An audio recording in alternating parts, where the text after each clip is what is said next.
John Havlicek is the greatest basketball player mainstream fans have never heard of, and the number 20 member of my 25 greatest players in NBA history list.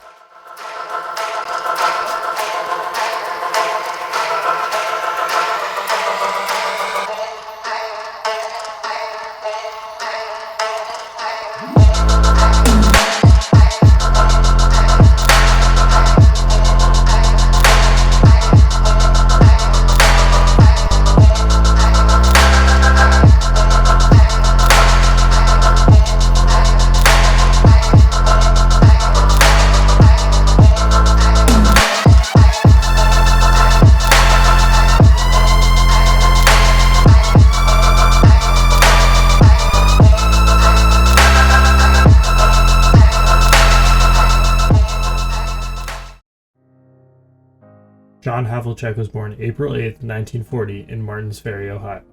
Havlicek was the son of a Czechoslovakian immigrant, his father, who came to the United States at age 12.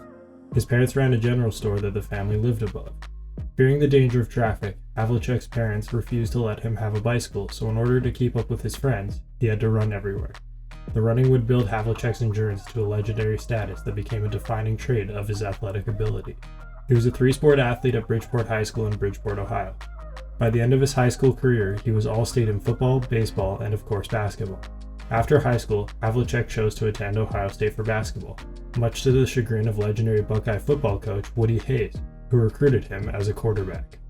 While in Columbus, Havlicek became a collegiate All-American alongside roommate and fellow future Basketball Hall of Famer Jerry Lucas. During his 3 seasons on the court, the Buckeyes won 78-6 and won an NCAA title in 1960. On the diamond as a freshman, yet he played baseball there too. He batted over 400. Clearly he wasn't a normal athlete. Following his junior season, Havlicek was selected 7th overall in the NBA draft. He was also selected in the 7th round of the NFL draft that season without playing college football. The local Cleveland Browns rolled the dice on Havlicek, who some of their scouts remembered from high school and believed his 6'5" frame could transition as a wide receiver to the NFL. Obviously this was ludicrous, until it wasn't. After a disappointing initial contract offer by Celtics legendary coach and executive Red Auerbach, Havlicek accepted an invitation by Paul Brown, the Browns coach, to try out as a wide receiver. He spent all of training camp and the preseason with the Browns before being released on the final cutdown.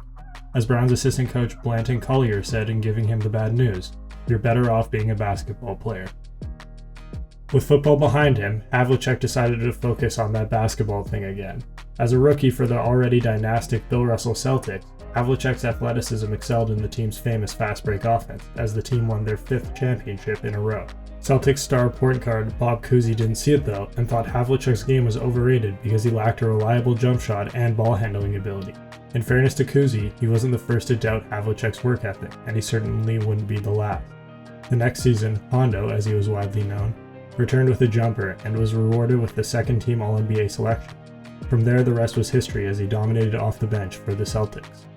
With Russell on the squad, Havlicek would win 6 titles. Coming off the bench the whole time, Celtics coach and executive Red Auerbach was always looking for an extra edge. Mostly legally, sometimes though, let's just say Auerbach lived in the moral gray area, a Boston sports tradition.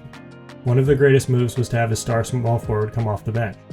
Havlicek's incredible ability to never fatigue and never stop running allowed him to completely change the way defenses guarded the Celtics. His acceptance of a bench role was a key determining factor in allowing Boston to spread out the talent they had on the roster. Instead of forcing the issue like many would have, Hondo accepted his role and became one of the major driving forces in the Celtics' success. By the early 70s, Boston was in a transitory place with Russell retired and Havlicek stepping into a starting role. In 1974, he would cement his legacy as a Mount Rushmore Celtic, leading Boston to its first title with Russell not on the court.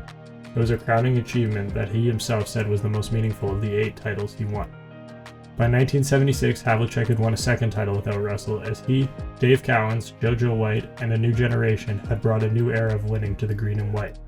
2 seasons later, Hondo was officially out of gas and retired at the age of 37, a Celtic legend forever. John Havlicek is remembered for many reasons in Boston, but the main one is his ability to make plays when the team needed him most.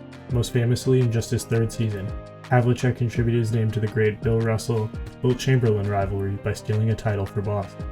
The Celtics were hanging on by a thread against the 76ers in Game 7 of the Eastern Conference Finals. Following a Chamberlain dunk to cut the Celtic lead to 1 with just 5 seconds left, Russell went to inbound the ball for Boston. Normally you'd assume arguably the greatest clutch performer in NBA history, Bill Russell, could inbound the ball.